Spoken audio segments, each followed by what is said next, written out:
Assalamualaikum. Salam sejahtera.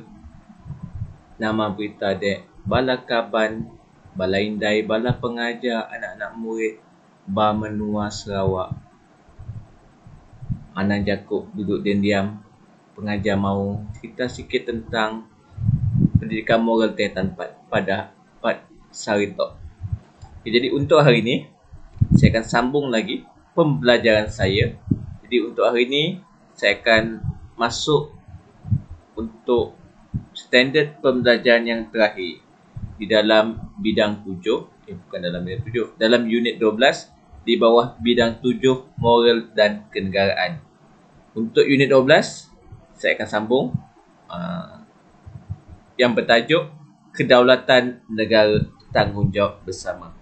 Okay, untuk penonton yang kali pertama menonton saluran YouTube saya ini, channel YouTube saya ini, boleh subscribe dan like channel Cikgu Azrul Nizam dan boleh meninggalkan komen jika ia tidak menepati cita rasa cikgu semua penonton, dan juga boleh share kepada rakan-rakan, kawan-kawan dan anak-anak murid lain sekalian. Okay, jadi untuk hari ini seperti saya maklumkan tadi, saya akan menerangkan apa yang tidak banyak diterangkan di dalam konteks tetapi dikehendaki di dalam BSKP, Pendidikan Moral SPM. Jadi standard pembelajaran saya pada hari ini, saya akan menyentuh 7.5 di mana ia meminta calon-calon untuk menginterpretasikan perasaan apabila menjalankan tanggungjawab untuk mempertahankan kedaulatan negara. Dan yang kedua, standard pembelajaran yang akan saya sentuh pada hari ini adalah berkaitan 7.5.6, iaitu penglibatan pelbagai pihak dalam mengekalkan kedaulatan negara dengan melibatkan diri dalam aktiviti yang boleh mengekalkan kedaulatan negara. Jadi dua topik ini ataupun dua pembelajaran ini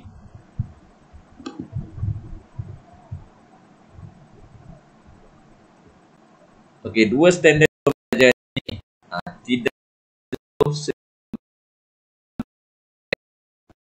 disentuh. Jadi kalau kita semua penonton lihat, ia lebih disentuh ke dalam aktiviti. Jadi aktiviti tu sepatutnya dilaksanakan. Jadi daripada situ baru boleh sentuh standard pelajaran 7.5 dan seterusnya. Pelajar apabila buat PBD di kelas boleh mencapai TP ataupun tahap penguasaan 5 dan 6, iaitu menghayati dan mempamerkan amalan dan menjalankan tanggungjawab untuk mempertahankan negara masing-masing. Negara kita lah kan. Okey. Sebelum saya nak mengimplementasikan apakah perasaan saya apabila kita negara berdaulat. Jadi saya ulangkan semula apa yang telah saya sentuh ataupun apa patutnya pelajar dah tahu tentang konsep negara berdaulat. Jadi saya sentuh sekali penjajahan, berupaya mentadbir negara sendiri tanpa bantuan tangan-tangan ataupun kuasa-kuasa lain. Jadi contoh kita tak lihat kepada negara lain, kita tengok kepada negara kita lah, iaitu negara Malaysia. Di mana Malaysia mempunyai negara yang berdaulat, mempunyai yang di-Pertuan Agong, mempunyai Perdana Menteri, mempunyai Menteri Besar, Ketua Menteri, Ketua Kampung dan sebagainya. Mereka-mereka ini ialah pentadbir ataupun eksekutif yang mentadbir di Malaysia. Jadi mereka ini akan menjalankan tugas-tugas dan tanggungjawab mengikut tugas masing-masing. Yang kedua, berdaulat mempunyai hubungan dengan negara, tidak mempunyai hubungan dengan Israel, tetapi mempunyai hubungan dengan semua negara lain di dunia. Jadi maksudnya, kenapa Malaysia tak pilih Israel? Kerana Israel menjajah Palestin kan. Itu semua sepatutnya pelajar sedia maklum. Jadi apabila menjadi Palestin, Malaysia tidak mengiktiraf Israel, tapi Malaysia mengiktiraf Palestin sebagai negara di dunia. Jadi apa buktinya Malaysia mempunyai hubungan luar? Jadi yang paling senang kita lihat, pasport kita lah, pasport merah kita, pasport merah Malaysia boleh digunakan di mana-mana di seluruh negara di dunia kecuali di Israel. Jadi maksudnya kalau penonton-penonton atau pelajar-pelajar pada masa akan datang nak pergi ke mana-mana negara di dunia, boleh kecuali Israel. Sebab apa? Sebab Malaysia tidak menjalin hubungan dengan negara Israel. Okey. Ni baru saya akan masuk tentang standard pembelajaran 7.57.5. Apakah perasaan mengimplementasikan perasaan apabila menjalankan tanggungjawab untuk mempertahankan kedaulatan negara. Ni yang selalu isu-isu yang berkaitan dengan kedaulatan negara.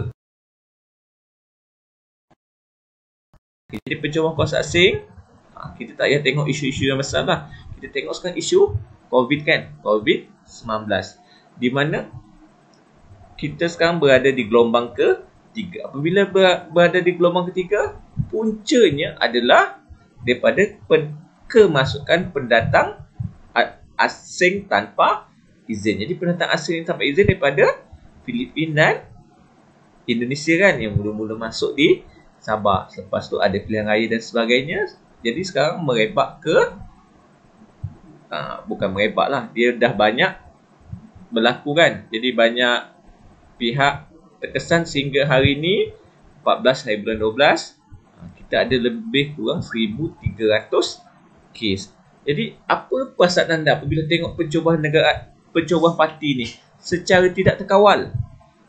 Jadi kita marah kan, kita sebagai Malaysia kita marah kerana mereka COVID di Malaysia tidak putus rangkaiannya. Sedangkan sebelum pilihan raya di Sabah, sebelum mereka masuk di Sabah secara tidak terkawal, jadi COVID di Malaysia dah landai kan. Kita pernah capai angka kosong. Jadi itu sebenarnya konflik. Pencerobohan pendatang asing mendatangkan marahlah.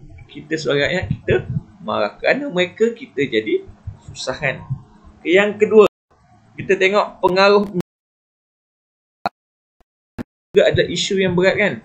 Isu yang berat juga boleh mengancam kedaulatan negara. Media massa, kita kalau sebelum ni saya dah sentuh bahawa kita sebagai rakyat Malaysia yang bertanggungjawab perlu memastikan bahawa setiap berita yang kita sebarkan itu adalah tepat, benar dan jitu.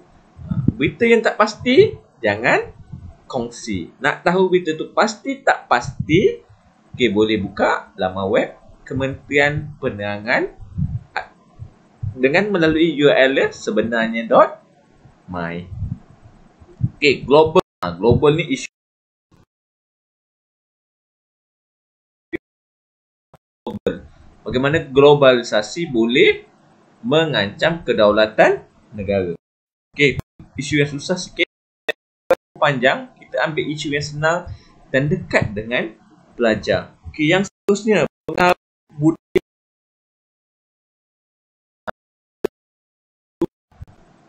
Isu kan, dia berkaitan dengan globalisasi.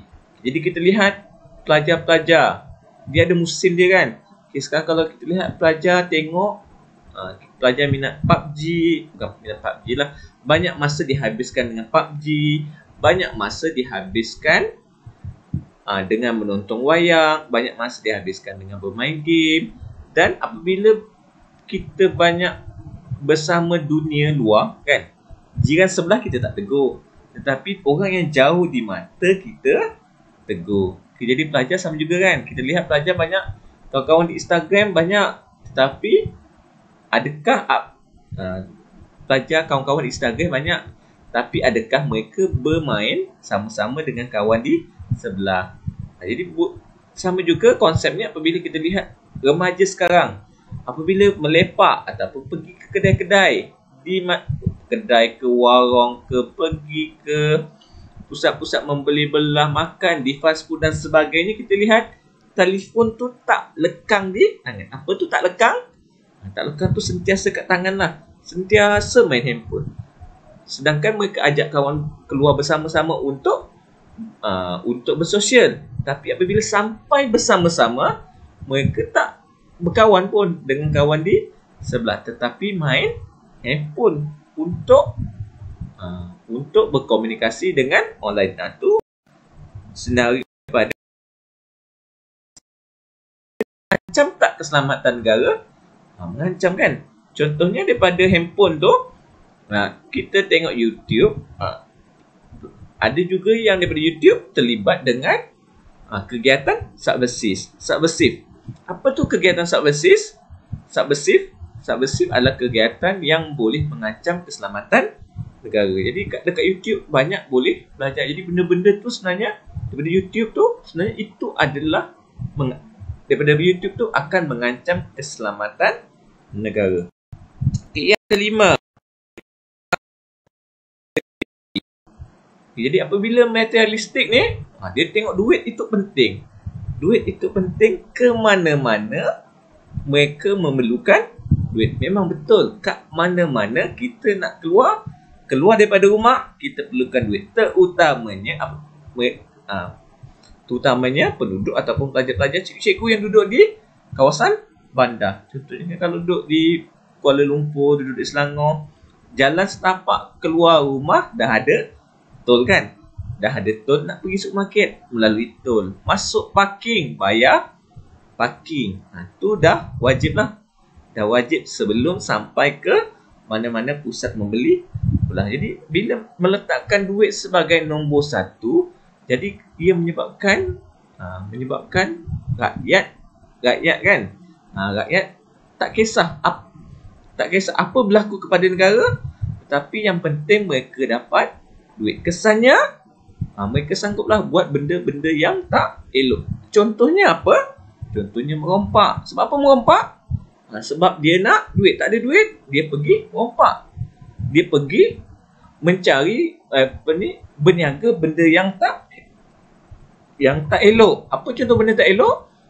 Dia membuat penyeludupan senjata api, menjual barang-barang yang tidak dibenarkan, seperti menjual kulit buaya, menjual tanda usa. Jadi benda-benda yang tak dibenarkan ni dia jual. Jadi apabila contohnya tadi jual senjata api, jadi bila menjadi senjata api, mengancam tak keselamatan negara?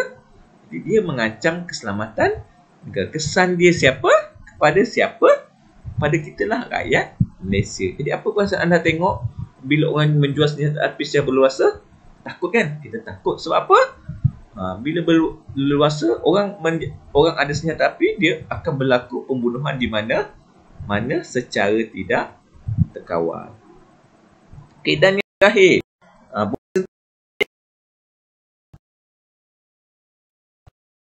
konflik perkauman.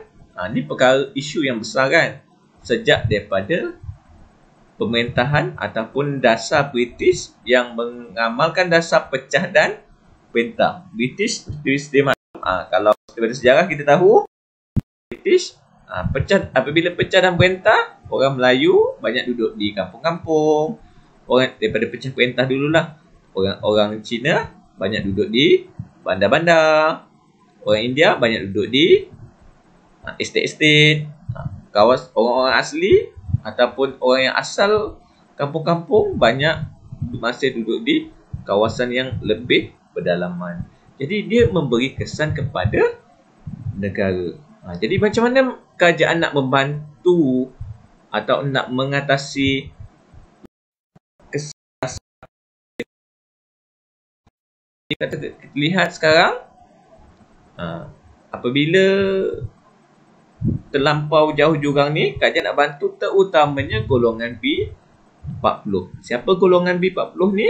Maksudnya ibu bapa yang berpendapatan ataupun keluarga yang berpendapatan di bawah RM2,000 satu bulan. Jadi golongan-golongan B40 ini yang diutamakan oleh kerajaan semasa kan. Jadi kerajaan ni bantu golongan B40. Contoh dia, anak-anak daripada golongan B40 ni dapat beasiswa. Jadi anak saya, kan saya anak cikgu, anak saya kecil-kecil lagi. Jadi apabila anak-anak saya dah besar, saya percaya anak saya tak akan dapat beasiswa. Sebab apa? Jadi sebab apa? Kenapa anak saya tak dapat beasiswa? Jadi apabila anak saya tak dapat beasiswa, jadi saya sebagai ibu bapa anak saya mampu untuk sekolahkan anak saya. Insya-Allah boleh sampai ke tahap yang paling tinggilah dia nak belajar. Dengan kewangan yang saya miliki, dengan kemampuan kewangan yang saya miliki. Tetapi golongan B40 ni dengan pendapatan bawah 2,000, nak sekolah anak sekarang bukan modal yang kecil, terutamanya apabila anak-anak ini sambung pelajaran ke peringkat sekolah menengah. Jadi anak-anak pun memahami kan, bila masuk sekolah menengah memerlukan modal yang jauh lebih besar berbanding semasa awak di sekolah rendah. Apatah lagi apabila awak hendak melanjutkan pelajaran ke peringkat yang lebih tinggi. Selepas ni kan awak nak sambung ke diploma, nak sambung ke ijazah. Jadi kos lebih besar. Jadi kalau kajian tak bantu golongan B40 ni, jadi anak-anak golongan B40 ni akan semakin ketinggalan lah. Jadi dia semakin ketinggalan, mundur. Apabila dia mundur, golongan ni, kalau tak dibantu, golongan ni akan mencetuskan konflik kan, mencetuskan permasalahan kepada negara. Sebab apa? Mereka tak puas hati. Tak puas hati sebab apa? Mereka tak ada duit. Jadi boleh jadi bergaduh, berperang, bertembak dan sebagainya. Jadi ini adalah isu-isu 6 ni adalah contoh-contoh isu yang boleh mengancam kedaulatan negara. Jadi nampak remeh bila kita bercerita kenapa perlu bantu contohnya konflik kauman kan. Konflik kauman nampak remeh, tetapi sebenarnya kalau tak dijaga oleh kerajaan, dia boleh menimbulkan masalah yang sangat besar. Jadi itu antara sebab-sebab lah kalau pelajar pun pelik kan, kenapa bantu yang susah, saya yang sederhana ni, saya yang senang ni tak ditolong-tolong oleh kerajaan. Itu sebabnya lah. Jadi itu perasaan. Jadi kita lihat perasaannya, terutamanya kalau konflik kauman kan, bukan konflik kauman, kerajaan bantu B40. Ada pelajar mungkin kata jealous, saya jealous. Kalau saya rasa kalau tanya saya sebagai cikgu, saya rasa gembira. Kenapa saya gembira? Apabila kerajaan membantu golongan B40, sebab jurang ekonomi antara golongan B40 dengan M40 dan T20 dapat dirapatkan. Jadi sekurang-kurangnya mereka juga dapat merasai nikmat hidup. Bukan kita sahaja nak rasa nikmat hidup, tetapi semua orang hidup hanya sekali. Kita perlu enjoy dalam kehidupan kita. Kita perlu enjoy dalam apa jua perkara yang kita laksanakan. Itu saya rasa perasaan kan. Saya tak langsung daripada isu ni, awak boleh impress apakah perasaan awak ataupun apakah perasaan pelajar-pelajar apabila kita diajukan tentang isu-isu ni. Jadi mungkin isu-isu ni keluar sebagai soalan kan, soalan dalam periksa. Dia tanya apakah perasaan anda apabila membaca isu-isu ni. Jadi contoh-contoh soalan saya rasa cikgu awak akan bagi nantilah. Awak boleh bincang dalam kelas. Jadi sekurang-kurangnya kat sini saya menerangkan tentang isu. Jadi daripada isu awak tengok, awak boleh explain apakah perasaan awak yang sedang berlaku. Yang seterusnya, kita nak capai TP 6, menghayati dan melibatkan diri dalam pelbagai aktiviti yang mampu mengekalkan kedaulatan negara. Di mana standardnya kita perlu libatkan aktiviti. Nak libatkan aktiviti, banyakkan kita boleh libatkan. Yang pertama kita tengok peranan sekolah.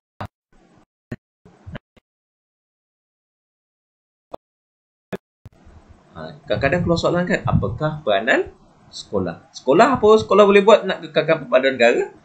Paling senang sekali, bukan paling senang lah, paling asas sekali sekolah akan menempatkan semua pelajar lah. Tak kira Cina, tak kira India, Melayu, Bidayuh, Iban dan sebagainya.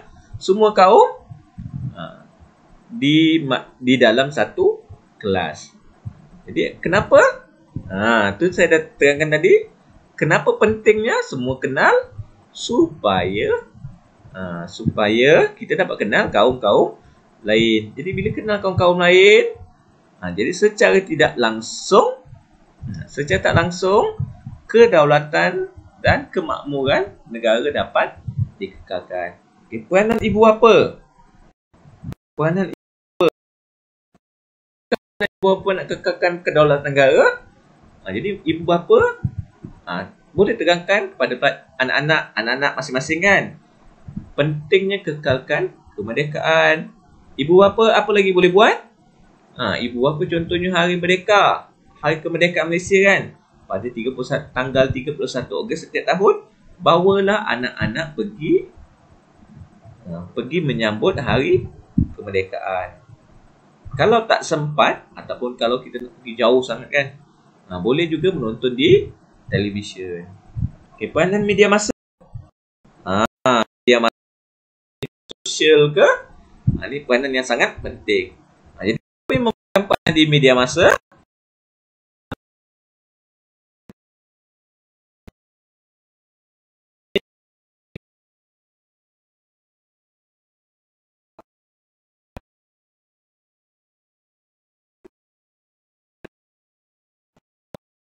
Okay, contoh sekarang ada TikTok, ada Instagram.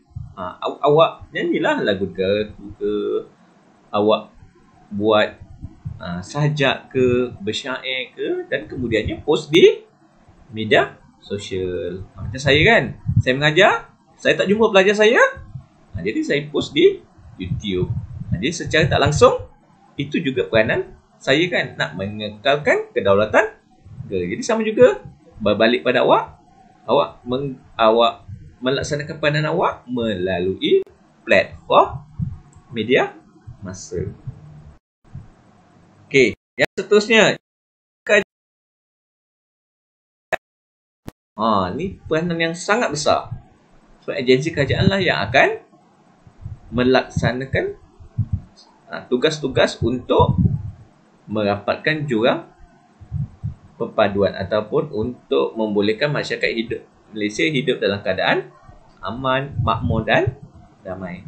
Apa contoh kementerian yang bertanggungjawab? Itu salah satunya adalah Kementerian Komunikasi dan Multimedia. Yang kedua, kita ada Kementerian Penerangan. Jadi Kementerian Penerangan apa dia buat? Jadi kalau kita lihat Kementerian Penerangan, kempen kita ada Hari Kemerdekaan, kita ada Tahun Baru Cina, kita ada Hari Christmas, kita ada Tahun Baru apa lagi? Kita ada Hari Gawai. Lepas tu kita ada Pesta Kaamatan, Hari Raya dan sebagainya. Jadi kementerian-kementerian ini yang akan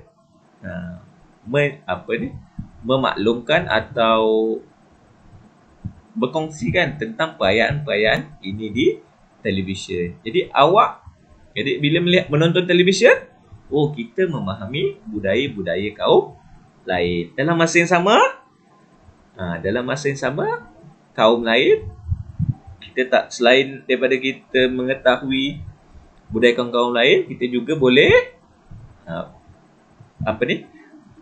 duduk di rumah bersama-sama keluarga. Jadi dapat eratkan silaturahim di antara ahli-ahli keluarga. Mungkin juga keluarga yang berkemampuan juga boleh pergi melancong. Bila melancong, secara tidak langsung dapat meningkatkan ekonomi negara. Bila dapat meningkatkan ekonomi negara, jadi duit, bila dapat meningkatkan ekonomi negara, kedaulatan negara juga terjamin. Sebab apa?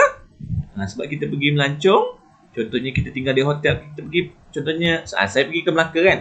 Saya pergi Melaka, saya nak pergi nak pergi Bandar Hilir. Nak naik basikal, nak naik beca di Bandar Hilir. Bila saya naik beca di Bandar Hilir, saya perlu bayar kan kepada pemandu beca tersebut. Jadi pemandu beca tu dapat sumber rezeki. Saya pergi Melaka, saya pergi makan, saya tidur di hotel. Saya pergi naik melawat tempat-tempat bersejarah yang lain. Jadi apabila saya pergi, mereka pemilik resort, pemilik hotel, pemilik restoran, kedai makan dan sebagainya dapat duit. Jadi bila mereka dapat duit, mereka ada sumber pendapatan. Jadi jurang ekonomi akan meningkat. Kenapa meningkat? Ada duit lah kan? Ada duit. Jual kalau meningkat, jadi mereka boleh gunakan duit ataupun sumber pendapatan yang mereka boleh itu untuk kegunaan keluarga mereka. Jadi itu banyak kan? Jadi awak boleh terangkan apabila menjawab soalan nanti, terutamanya soalan esei. Bukan soalan esei lah, soalan bahagian C yang memperuntukkan 20 markah untuk setiap soalan. Okay. Banyak lebih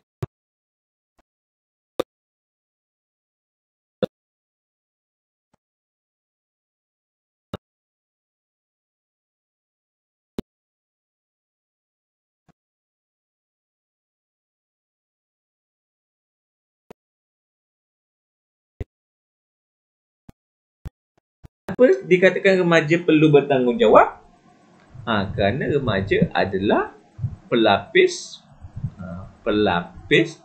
pemimpin negara pada masa akan datang. Kalau mereka tidak diterangkan tentang kepentingan kedaulatan, okey, tiba-tiba penjajah datang, ataupun tiba-tiba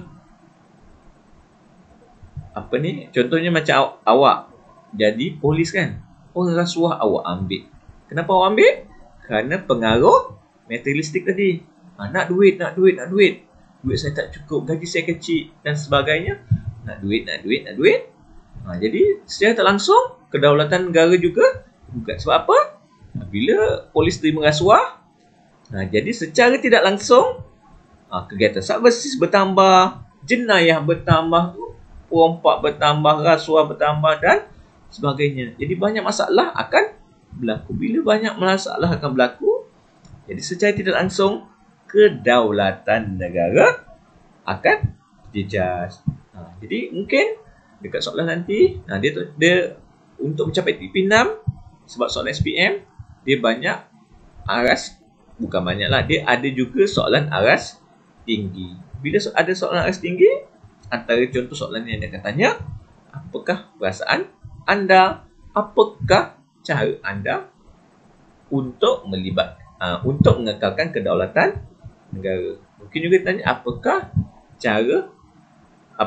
peranan media massa untuk mengekalkan kedaulatan negara. Jadi dekat buku teks dia tulis secara menyeluruh, tapi secara penerangan saya menyentuh satu per satu. Jadi daripada situ calon-calon ataupun anak-anak yang akan menuju ke SPM boleh jawab kan. Selalu saya terangkan dekat channel saya sebelum dengar. Jadi awak boleh catat. Jadi kalau tak ada buku catatan sekarang, kejap lagi dengar semula, dengar sehingga faham dan boleh buat catatan seterusnya nak dapat jawab soalan peperiksaan dengan baik. Okay, jadi saya rasa saya dah habis untuk keseluruhan unit 12 kedaulatan negara tanggungjawab bersama. Jadi untuk yang tertinggal untuk mengikuti channel YouTube saya, jadi saya nak ingatkan kembali ataupun saya nak bagi tahu semula, dekat unit 12 saya ada 3 YouTube lah. 3 YouTube ataupun 3 tajuk yang saya kupas. Jadi boleh survey, boleh tengok dekat channel saya tu 12.1, 12.2 dan 12.3. Jadi sebelum saya akhiri saya punya penerangan pada hari ini, jadi jangan lupa subscribe dan like channel saya, Cikgu Azul Nizam. Okay, saya akhiri ucapan saya dengan terima kasih dan semoga kita berjumpa lagi pada masa akan datang pada tajuk-tajuk yang lain. Assalamualaikum.